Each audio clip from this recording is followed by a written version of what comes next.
भाई ये settlement ascent मतलब फाउंडेशन है हमारी, उसको है वो ज़मीन ग्राउंड लेवल के नीचे है, मतलब 4x4 की, ठीक है, 4x4 चौड़ाई वो लंबाई तो हमें डेप्थ उसने बता दी डी है, मतलब डेप्थ उसने गहराई बता दी।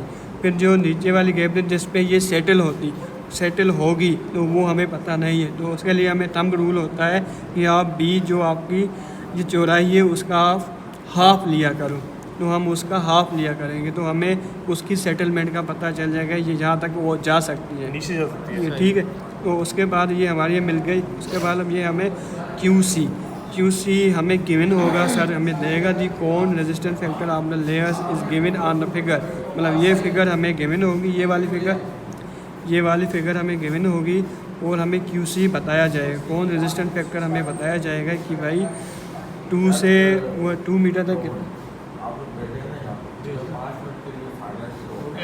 ठीक है 2 मीटर 1 मीटर में कितना है वो हमारा, तो हमारा रेजिस्टेंस हम शो कैसे करते हैं, कोई भी चीज़ होती है हम चलते हैं तो फ्रैक्शन ऐसे ही होता है ना भाई, फ्रैक्शन, फिर ये हमारा रेजिस्टेंस देता है, ये यूं शो करते हैं, ठीक है। तो हम ज़मीन में जो रेजिस्टेंस होगा सारी सी बातें हम ऐसे शो करते हैं, ठीक है। तो उसने पहला बताया जो QC है, QC वो 3 है, हमारे ग्राफ कहाँ से शुरू है 0 2 4 6 से, QC हमने मतलब QC 0 से 3 मीटर तक ये 3 है, 3 mn पर मीटर स्क्वायर, हाँ ये 3 है, ठीक है। 3 के बाद है हमारा 5 यहाँ पे 5 पर है, फिर ये ज़ाहिर सी बात है जहाँ से आ रहा है, ये डेप्थ बता रहे हो, क्या बता रहे हो? ये डेप्थ में कौन रेजिस्टेंस फैक्टर नीचे जाता जा रहा है, मतलब जितनी डेप्थ बढ़ती जा रही है तो कौन रेजिस्टेंस फैक्टर बढ़ता जा रहा है, कई ऐसी भी लेवल आती है जिसमें वो वापस होता है, रिवर्स होता है, मतलब जो रेजिस्टेंस जाते जाते कहीं में सेम भी बन जाता है, यूनिफॉर्म भी बन जाता है, मतलब हम कहीं नहीं कह सकते कि लेयर सारी सॉइल की लेयर एक जैसी है, अच्छा कहीं हार्ड है कहीं सॉफ्ट। हाँ, तो यहाँ तक ये रेजिस्टेंस इतना है, फिर ये 5 तक आया, फिर ज़्यादा सी बात है 3 तक यहाँ आया, 5 तक जाएगा तो यूँ बताए ये हॉरिजॉन्टल बह रहा है, फिर वर्टिकल बह रहा है, तो ये आपको समझ में आ गया। अब आती है IZ इन्फ्लुएंस और वर्टिकल स्ट्रेंथ इन्फ्लुएंस फैक्टर, हम ये हमें खुद बनाना पड़ता है, ये शायद सर केविन ना दे, तो ये कैसे बनाते, वो हम बना दें QC का एवरेज, अब 2 मीटर में बनाओ तो इन्फ्लुएंस फैक्टर 2 मीटर में क्या आएगा, तो आप QC का एवरेज ले लो, QC कितना है 3 है, इसके लिए 1 के लिए QC का एवरेज लोगे, 3 का 2 लोगे तो 1.5 आप यहाँ से यूँ लाइन बनाओगे, लाइन बना के इन्फ्लुएंस फैक्टर पे लेके जाओगे, ये जहाँ क्रॉस करेगी तो वहाँ आपको डॉट मार के फिर नीचे ऊपर जाके आप इन्फ्लुएंस फैक्टर मालूम करोगे, पहले आप ये मैक्सिमम इन्फ्लुएंस फैक्टर मालूम करोगे ताकि ये ग्राफ तो बना लें हम, अच्छा ठीक है, पहले मैक्सिमम मालूम करेंगे, भाई ये ग्राफ तो बना लें हम, मैक्सिमम मालूम करने के लिए हम ये फार्मूला इस्तेमाल करते हैं, ठीक है, जैसे मैंने यहाँ मालूम किया है अल्लाह वाला करिए, maximum influence factor will be 0.5 + 0.1104, जो मैंने डेल्टा P निकाला है, डेल्टा P मतलब P ने डेल्टा P कह लो, P नेट कह लो, ये सेम ही बात होती है नेट फाउंडेशन प्रेशर, मतलब एक्चुअल प्रेशर जो इसके ऊपर लग रहा है टोटल प्रेशर, और जो आपने ये प्रेशर निकाला है इफेक्टिव जो ओवर बर्डन, मतलब ज़मीन की वजह से जो प्रेशर आ रहा है, एक्चुअल टोटल से ज़मीन वाला प्रेशर, बैकफिल वाला, ओवर बर्डन बैकफिल वाला प्रेशर लग रहा है और दूसरा जो हाँ, लग रहा है जो डायरेक्शन में आ रहा है, ओवर बर्डन प्रेशर भी कहते हैं, इफेक्टिव प्रेशर भी कहते हैं, ओवर बर्डन भी कहते हैं, वो हमें माइनस करेंगे तो हमें डेटा चेंज इन प्रेशर मिल जाएगा, P नेट का मिल जाएगा, ये आपको मिल जाएगा। फिर आपने ये निकाल दिया और उसके बाद पीछे करो, पहले जब हमने ये निकाला था, सही है, ये आपने बना लिया, एक मिनट ये पूरा बना लिया, ठीक है। फिर जब ये बनाएंगे तो ये वैल्यू जहाँ प्लॉट करेंगे, ये आपको प्लॉट गिवन होगी, सर आपको अगर ना भी दे तो आप बना सकते हो खुद ही एक रफली, अगर स्क्वायर फाउंडेशन हो तो आप जो इन्फ्लुएंस फैक्टर के लिए ग्राफ बनाना शुरू करें 0.1 से बनाना शुरू करें, ठीक है, एक्सेस से। अगर रेक्टेंगुलर हो या सर्कुलर फाउंडेशन हो तो आप ग्राफ 0 से बनाना शुरू करना, ये ग्राफ है ना, अच्छा ठीक है, 0 2 4, अगर रेक्टेंगुलर है तो यहाँ से 0 लगेगा, यहाँ 0 2 स्क्वायर है, जब स्क्वायर है, हाँ, स्क्वायर जब ये स्क्वायर है, स्क्वायर के लिए हम क्या 0.1 करें, से स्टार्ट करते हैं। 0.1 ठीक है, अच्छा ठीक है, मुझे एक बात बताओ, अब जैसे तुमने यहाँ सॉरी अब जैसे तुमने ये लिया, सॉरी यार मजाक कर रहा था मैं 3 लिया, सही है। हाँ। 3 से तुमने इसका 1.5 का तुमने कहाँ लिया, ये रहा इसको आधा अभी तुमने भूल यहाँ जाओ, लिया। इसको आपने ये ग्राफ बना लिया, ये समझ में आ गया। अब आपको पहले तो ये चीज़ चाहिए ना मैक्सिमम के लिए, आपको पता चल जाए ना भाई मैक्सिमम क्या है। तो मैक्सिमम के लिए हम क्या करते हैं, ये फार्मूला यूज़ करते हैं, वो डेटा वी सिग्मा वी। अब सिग्मा वी कहाँ गया, ये shear stress, effective shear stress ये होता है। ये आप से ये कह लो, ये कह लो, ये कह लो, ये सारे सेम ही होती है, एक ही बात होती है, मतलब शो करने का डिफरेंट होता है, बस वेरिएबल डिफरेंट होता है। तो ये आपने सिग्मा भी निकाल दिया, ये रहा सिग्मा, ठीक है। ये तो बताओ फिर ये क्या ऊपर वाला, ये तो डेप्थ हमने निकाला ना, ये फार्मूला C1, हाँ मैं ये बाद में बताता हूँ, ठीक है। आपने ये निकाल लिया, फिर आप ग्राफ बनाओगे, ठीक है। ग्राफ आप 0.1 से स्टार्ट किया था, तो यहाँ तक आपका मैक्सिमम आ रहा है, ठीक है। मैक्सिमम आ रहा है तो लाजम बात है ना, जहाँ जाके आपका 0 आ रहा है, मिनिमम हो रहा है, तो आपने ये ग्राफ बना। अब आपको आई जेड का वैल्यू, मतलब आपकी जो इन्फ्लुएंस फैक्टर है वो यहाँ से लेके इसके अंदर ही बन रहा है, इसके अंदर नहीं जा रहा। अच्छा, सारा काम आईजेड के लिए कर रहे हैं, आई जेड के लिए कर रहे हैं। तो इसका हाफ अब आएंगे हम, इसका आई जेड का वैल्यू कैसे डिटरमाइन करें। तो 2 का हम QC का एवरेज लेंगे, QC को डिवाइड करेंगे 2 से, तो हमारा आएगा इसका हाफ। ये लाइन बनाएंगे, तो लाइन यहाँ क्रॉस करेंगे, फिर ऊपर जाएंगे, मीट करेगी, हाँ मीट करेंगे, ऊपर जाएंगे, जो वैल्यू आएगा हम वो नोट करेंगे। अच्छा, थर्ड वैल्यू से है तो यहाँ भी थर्ड से ऊपर जाएगा, हाँ, सही है। तो फिर 1 के लिए करोगे आप, 3 को 1 से डिवाइड करोगे तो 3 आएगा। तो 3 का एवरेज, 3 की एवरेज ले लो आप, ये 2 का एवरेज है ना, हाँ ये 2 ये मीटर का 3 है ना, ये QC नहीं, अच्छा वो QC 1 के लिए भी तो 3 है ना, जैसे 3 बताया। अच्छा ये पूरा हाँ, पूरा ये 1 के लिए नहीं, हाँ 3.1.5, ये मतलब सबका एवरेज लेना पड़ेगा, 3.5 ये क्रॉसिंग करेगा, तो यूँ से 2.5 हो जाएगा। हाँ। देखो ये जो है ना, ये क्लियरेंस है, इसका 3 है, तो 3 का 1.5 बीच का आ ये जाएगा। शो किया है मैंने, नंबरिंग दी है, आपका नंबरिंग है ये। ये हाँ, तो वही ना, average आप 3 इसकी ले रहे हो, इसकी अच्छा इसके ले रहे हैं, QC की ले रहे हैं, हाँ 5 Q से 2.5 होगा ना, 4 होगा 4 ना, का 2 आ जाएगा। 3 हो जाएंगे, फिर आप इसकी लाइन पे 2 हो जाओ। जाएगा। मगर मेरा कॉमन सेंस इसमें भी काम कर रहा है, क्योंकि इसका भी हाफ होगा डिस्टेंस टू सेम है, मतलब वहाँ बुक में QC लिखा हुआ है। सही है, सही है। ठीक अच्छा, है। तो इसका कितना लिया 2 का भी, 2 का अरे, हाफ, उसका इसका 1.5 3 का हाफ, 3 का हाफ दूसरे- ये लिया ना, 3 का हाफ हाँ। लिया है। इसी का दोबारा मजीद 1.5 ले लिया। तो आपको ये हाइट पता ना हो, ये आपको हाइट पता है, टोटल हाइट आप मालूम कंफर्म करनी है, तो कंफर्म के लिए डिस्टेंस बराबर होता है 2b के, मतलब बेस का डबल। समझ। अच्छा, ये- हाइट भी इसकी- ये क्या लिखा हुआ है आपने? ये तो गिवन होगी ना फिगर, ये डिस्टेंस है ना टोटल 2 1 3 3 और 3 6 और 2 सबको दोबारा बताना, डबल होता है क्या? इसका हाँ QC का QC का हाफ ये लिखा हुआ है, इट विल बी मतलब एवरेज। शक में क्या बताया अभी, डबल होता है, B का डबल। हाइट ये बेस का आपको डबल हाइट होता है। हाइट पता ना हो, सही है, इसकी बेस का मालूम डबल कंफर्म हाइट। करनी है, सही। सही है गलत, बेस का डबल कर। सही है, ठीक है। पलटो अब क्या बोल रहे थे, क्या समझ में नहीं आया। अब पूरा ना स्टेप। ये यही सेम चीज़ है, ठीक है। ये यहाँ से आओ ना शाह भाई, यहाँ से आओ। भाई रिजल्टेंट ग्रॉस प्रेशर हमें मुझे मालूम करना है, जो इस पे सिर्फ इस फाउंडेशन का प्रेशर मालूम करना है, नेट प्रेशर। हाँ सिर्फ इसका प्रेशर मालूम करना है। सल्फेट का जो प्रेशर हाँ तो लाजम बात है इसके टोटल, ये इसका टोटल प्रेशर मुझे टोटल टोटल में से नीचे वाला माइनस कर देंगे जो रिएक्शन में मुझे लग रहा क्या पता चलेगा, तो मैंने आता है सबर का मुझे की तरह नहीं भाई, तो आगे क्यों निकल रहे हो? सलाम से आगे क्यों निकल रहे हो? इसकी तरह कल सर कल सर ने क्या बोला? हम सुनो, ज़्यादा सी बात इस फाउंडेशन में इस मट्टी का बैकफिल का भी लगेगा प्रेशर, लगेगा ना, जो सर महबूब में लगाता है। हाँ 140। 140 ये टोटल को जो प्रेशर आ रहा है सवाल के ऊपर, फाउंडेशन के साल में 140 आ रहा है। सही। तो इसके लिए हमें ये मिट्टी का प्रेशर निकाल देंगे, overburden pressure. Overburden pressure मालूम करने के लिए हमें फार्मूला होता है, अल्लाह भला करे, आवर बर्डन प्रेशर। हाँ ये हमें मालूम करना, Q नॉट कर लो, P नॉट कर लो, दोनों हम प्रेशर को ही शो करता है। Effect overburden pressure at foundation level. तो आपको ये जो मिट्टी का प्रेशर आ रहा है यूँ, ये आप निकाल लोगे, ठीक है, ये आप निकाल लोगे।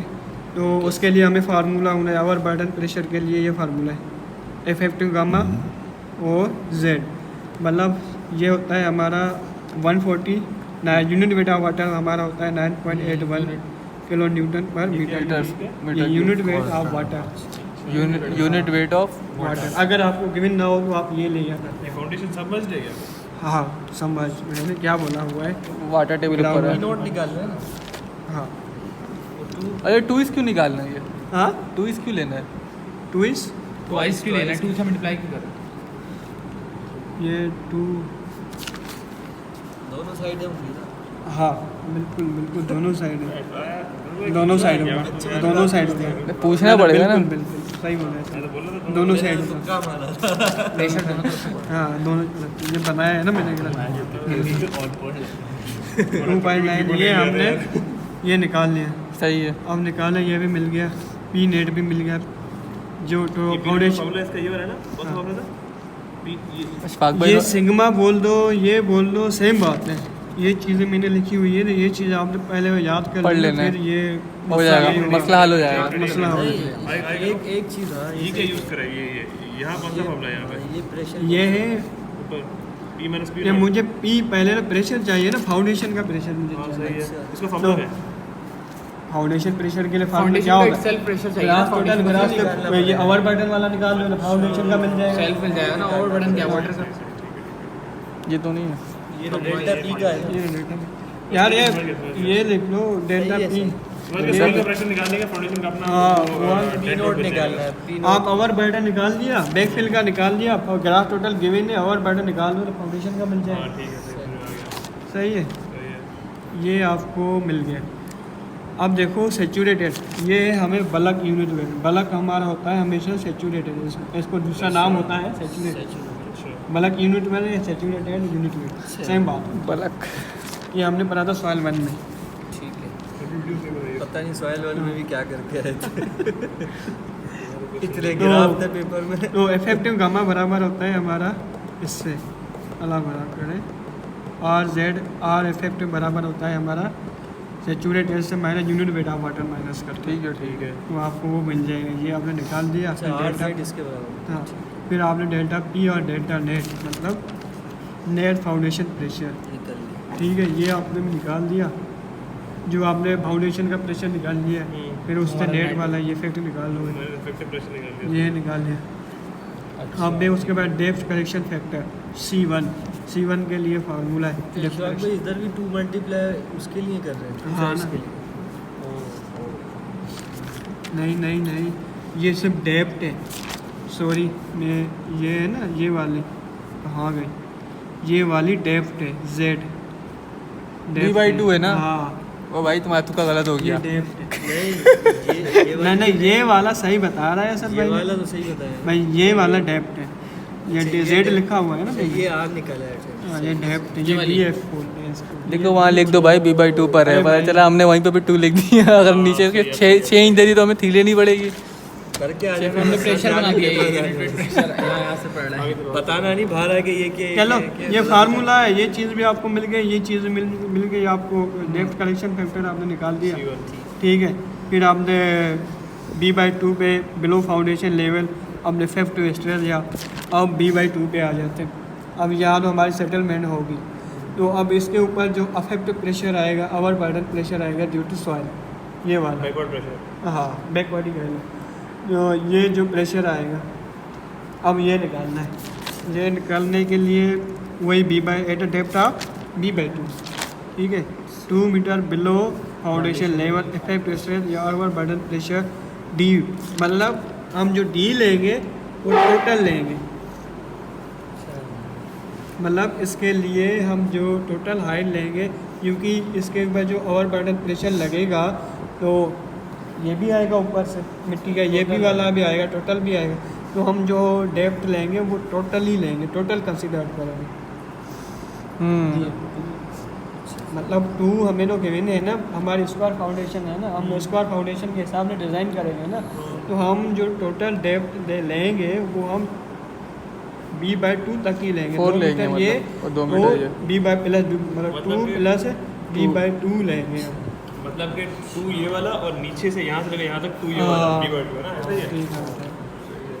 तो कहाँ गया आया ये रहा। आया समझ में नहीं हाँ, मैं समझदार हूँ। तो मैं मक्खन बा- ये आ गया ये D सेम ही डेप्थ है भाई ठीक है।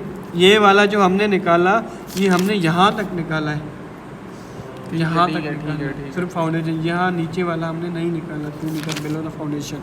ये आपका आ गया इन प्लस मैक्सिमम आपको मैंने पहले बताया वो तो सही है नहीं वो भी ये ग्राफ हमने बना लिया। ग्राफ कैसे?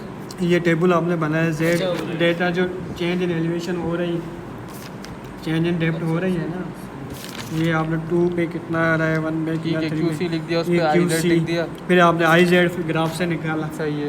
अच्छा साइज ऑफ करके लिखनी है। हाँ सिंगल लगा फिर आपको ये मालूम करना चाहिए क्योंकि आपको मालूम करना है ये वाला डिटरमाइन इमीडिएट सेटलमेंट मतलब ये 2 सेटलमेंट होती है मैंने वो भी लिखा है आ गई मैं तो ये राइटिंग हराम ही है बाकी। क्या लिखा है? ये रहा, ये रहा, ये रहा, ये रहा। इन- ये रहा मेरे साथ। वो भी ये देखो C2 हम तब निकालेंगे जब इमीडिएट सेटलमेंट हो मतलब हमें कोई टाइम पीरियड गिवन नहीं है टाइम पीरियड गिवन नहीं है हमें अभी चाहिए अभी वाली चाहिए अभी कितना लोड आ रहा है वो नहीं कि भाई 30 साल के बाद भी इसके ऊपर कितना लोड होगा वो वाली नहीं। अगर हमें इमीडिएट मालूम करनी है तो जो अभी लोड आ रहा है Current, साल के ऊपर वो तो उसके लिए हम C2 बन लेते हैं। अगर हमें भाई 3 साल के बाद 5 साल के तो बाद 5 10 साल लेंगे के बाद 10 लेंगे हमारे मरने के बाद कितना लोड आएगा इसके ऊपर वो हम टाइम पीरियड लगा देंगे उसके लिए C2 हम अलग कैलकुलेट करते हैं उसके लिए We will formula have to होता है calculate तो T हम ईयर्स में रखते टाइम हैं लेते हैं सही है सही है। अभी ठीक है, ये इमीडिएट का लिखा हुआ अभी ये इमीडिएट है इमीडिएट मतलब करंट अभी बताओ कितना लोड आ रहा तो वो है 1 लेंगे। तो 1 लेंगे सीधे कैलकुलेट करने की जरूरत मतलब मतलब 10 year जहाँ लेंगे, साढ़े 25 दोनों साल करवाए लेंगे। हैं बहुत अच्छा मकसद इमीडिएट सेटलमेंट सवाल मेरे सिर्फ इमीडिएट सेटलमेंट है डिटरमाइन वो लॉन्ग टर्म भी लिखा हुआ है मतलब लिखा हुआ है, लिखा हुआ है। बट लिखा हुआ है तो ये हुआ ये फार्मूला है immediate settlement C1 C2 P-net भी निकाला है IZ QC ये भी निकाला है सम ठीक है। तो ये आ गया C2 हम इमीडिएट के लिए 1 लेते हैं C2 आपको पता है ठीक है और C1 तो हमने निकाला है फॉर्मूला ना। से निकाला अच्छा, ये ठीक है। और for design of life long term time लिखा हुआ है ना तो सर ने अजीम कर लिया से बोला 30 इयर्स के लिए तो आपको C2 यहाँ 30 इयर्स 1.5 फिर लॉन्ग टर्म आप लिख के सेटलमेंट निकाल लो अगर 30 हो 40 हो निकाल सकते इस पे हैं वो नहीं देना कि 40 मतलब- किलोमीटर आया ये मतलब 2 इंच आया 30 तो। साल के बाद ये सेटल हो सकती है 33 मिलीमीटर लेकिन बात वो है ना कि मैक्सिमम सेटलमेंट 1 इंच होनी चाहिए। हाँ वो 25 mm हाँ 25 mm होनी चाहिए। मतलब फेल हो जाएगी ये फेल हो रही है जाएगी ना। ये मतलब- फेल हो जाएगी हाँ। 25-30 साल बाद ये फेल हो मतलब जाएगी। कॉमेंट लिख दो मतलब ऐसे? अच्छा 25 से ज़्यादा नहीं होनी चाहिए। वो तो सेटलमेंट जहाँ पे भी हो 1 इंच से ज़्यादा नहीं होनी चाहिए। Failure 25 minutes. After after 30 years. 30 years आपने अच्छा बताया। मतलब क्या? ना वो लिखा हुआ है मैंने वो भी लिखा हुआ है अरे सब हिंदी में नहीं लिखा करो यार उर्दू में लिखा करा करो तुम। हिंदी में पढ़ने का मज़ा आता हाँ ना क्या निकला हेटी जेंड डेव वो ये लिखा हुआ है अलाउबल सेटलमेंट 1 इंच अरे अलाउबल सेटलमेंट 1 हाँ 25 mm ना। Allowable is 25 millimetre. तो करा दिया इसमें। अगर बात सुनो अगर इस सेक्टर में 1 से ज़्यादा रहती है तो नीचे वो से फेल क्या होता लिखेंगे? है बस ये लिख लो it go to It goes to failure after- value after 30 years बस हाँ ना बस सही है। मतलब वो लिखने अलाउबल सेटलमेंट इज 25 mm मतलब इट विल नॉट ये after 30। 44 is greater than 25 mm mm not okay बेकार है।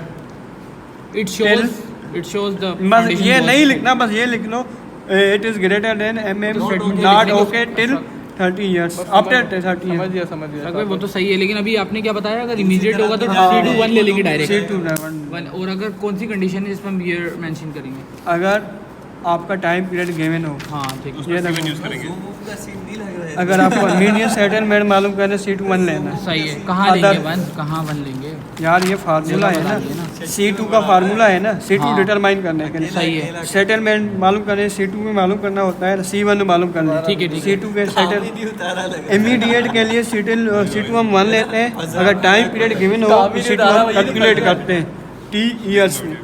T years number of years है। और ये 1000 कहाँ से आया? कौन सा 1000? 1000। भाई ये देखो हमारा यूनिट चल रहा है मीटर पे, हाँ तो ठीक है। 1 मीटर हमारा कितने के बराबर होता है? 1000 मिलीमीटर के 1000 बराबर होता है। अबे यूनिट कन्वर्जन अब बड़े हो गए, 8 सही है ना, बस बस। यूनिट कन्वर्जन भी हो गया ये।